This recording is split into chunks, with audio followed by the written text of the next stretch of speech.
میں یہ کہتا ہوں کہ اچھا چلو اچھا ہی ہے کہ تم نے سائفر کو لے ہی آئے ہو، اب پبلک کر دو سائفر،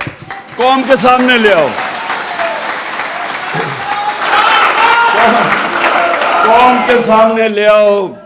کہ ایک امریکی under secretary of state Donald Lu ایک پاکستان کے ایمبیسڈر کو کیا زبان استعمال کر رہا ہے، کس تکبر سے کہہ رہا ہے